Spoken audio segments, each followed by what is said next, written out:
Iginiit ni Pangulong Duterte na natupad na niya ang kanyang mga pangako maliban sa solusyon sa matinding traffic sa EDSA. Nagawan daw sana ito ng paraan kung nabigyan siya ng emergency powers ng Kongreso. Balitang hatid ni Rida Reyes.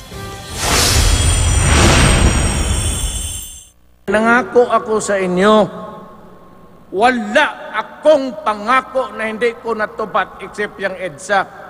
Yan ang pag-amin ni Pangulong Rodrigo Duterte, sabay sabing magagawan daw sana niya ng paraan ang problemang traffic sa EDSA kung nabigyan siya ng Kongreso ng emergency powers. So anong narinig ko sa Congress? Hindi sila.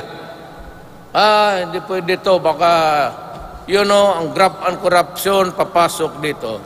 Ay sabi ko, nung narinig ko, then, it's off. Take away it from the table. Ayaw ko. So umpisa pa lang, kung nag-iistorya ka ng corruption, ay inyo na yan. Sa pinakahuling datos ng MMDA, halos 7,000 sasakyan ang dumadaan sa EDSA kada oras, gayong hanggang 6,000 per hour lang ang maximum carrying capacity nito.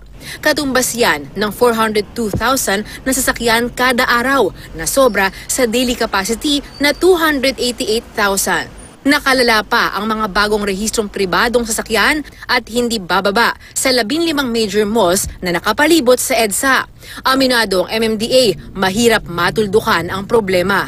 Lahat ho ng international local studies na nakikita ho natin na baka po pwede sa EDSA, sinubukan ho nating ipresenta. Kung magiging strict tayo sa enforcement, magtutuloy-tuloy tayo, kami ho, tutulungan naming disiplinahin yung mga kababayan natin. May mga araw na fluid ho yung EDSA, pero we have to admit, mas marami ho yung pagkakataon na nananatiling challenge sa amin ang kahabaan ng EDSA.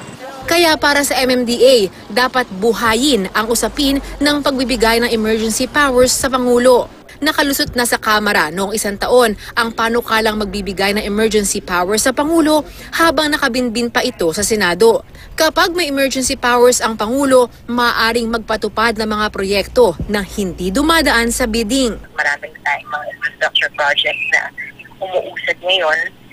Pero nga, kung may emergency powers, ay mas mapapabilis pa natin dahil kumbaga less yung magiging problem natin sa acquisition ng right-of-way.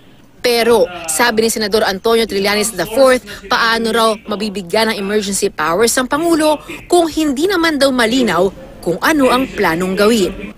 Rida Reyes, GMA News.